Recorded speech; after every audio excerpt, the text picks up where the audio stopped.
Now we're going to continue solving by substitution. These problems are a little bit different because if you look, what we have are some quadratics in here. And so we're going to solve them slightly different than what we did yesterday. The substitution part is going to be the same. If you're looking at letter A, what we're going to do is we're going to take the 2x minus 1. Since it's equal to y, we're going to set it equal or substitute it in for y. So we have 2x minus 1 equals x squared plus x minus 7. Now, whenever we solve a quadratic, what we want to do is set it equal to 0. So what I'm going to do is I'm going to subtract the 2x and add the 1. Subtract the 2x and add the 1.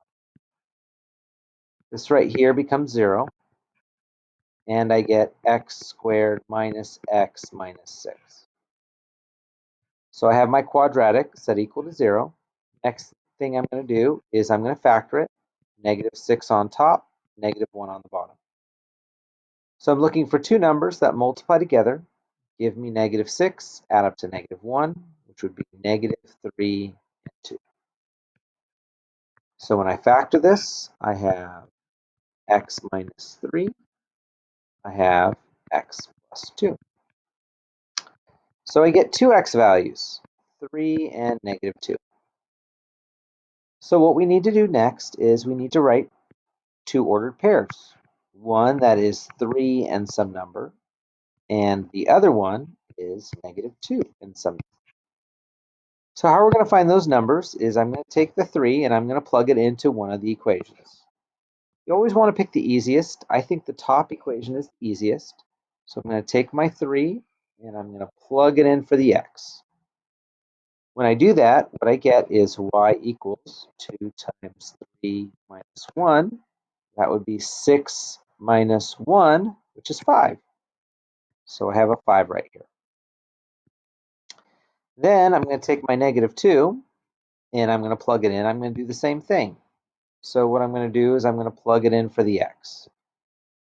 So I have y equals 2 times negative 2 minus 1. This right here is negative 4 minus 1 is negative 5. So that right there would be my two answers. Now, if we're looking at letter B, we're going to do the same thing. I'm going to take this right here, this expression, and since it's equal to y, I'm going to plug it in for y. I'm going to substitute it in for y. So what I get is x squared plus 5x minus 2 equals x squared plus x minus 4.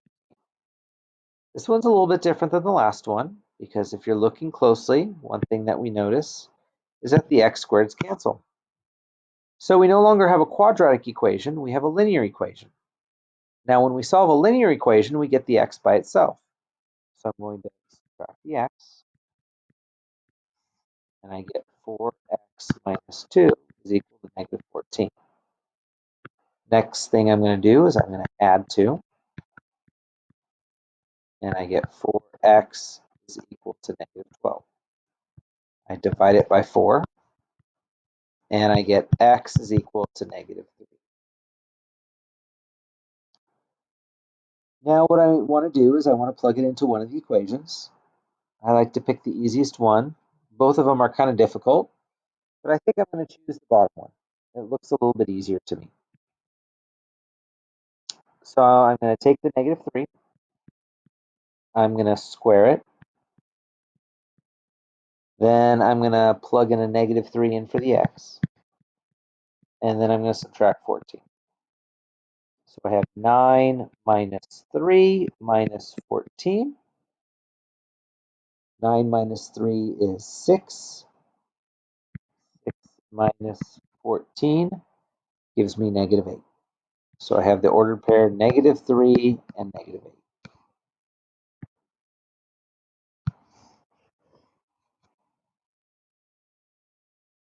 Now, letter C. We're going to do the same process. I'm going to take this expression right here. Since it's equal to y, I'm substituting it in for y. I get x squared minus 2x plus 4 equals 3x squared plus 5x plus 10. The x squares don't cancel, so I need to set it equal to 0. I'm going to subtract the x squared, add the 2x, subtract the 4. Subtract the x squared, add the 2x, subtract the 4. This on the left-hand side equals 0.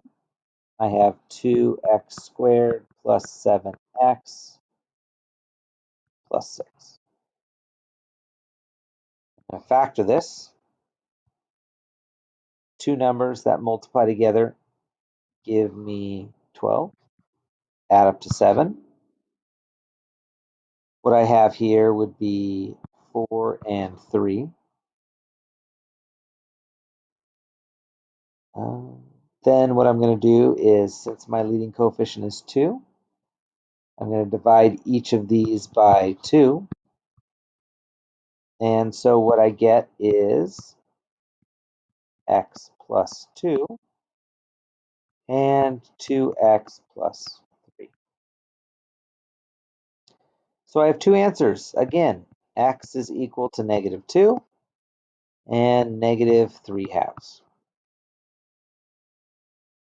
So my next step is I need to figure out what my y values are. I'm going to start off with my easier one, which is the negative 2. And then I'm going to go to the brutal one, which is negative 3 halves. So with the negative 2, what I'm going to do is I'm going to take my negative 2 value. I'm going to pick one of the equations. I think the top one looks a little bit easier.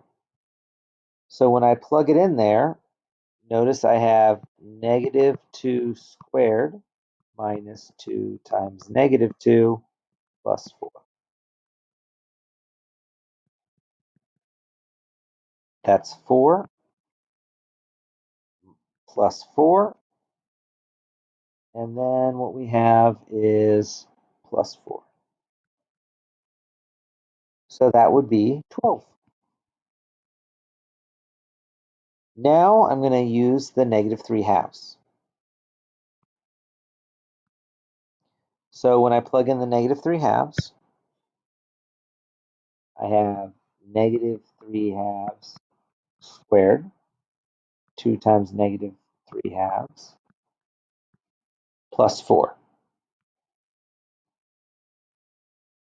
Negative 3 halves squared, we square the top, which is 9.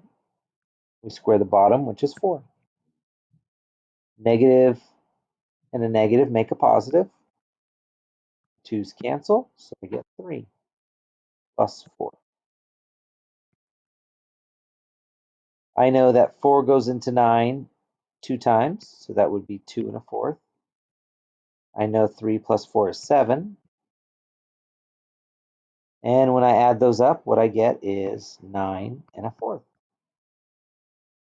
And those right there would be my answers.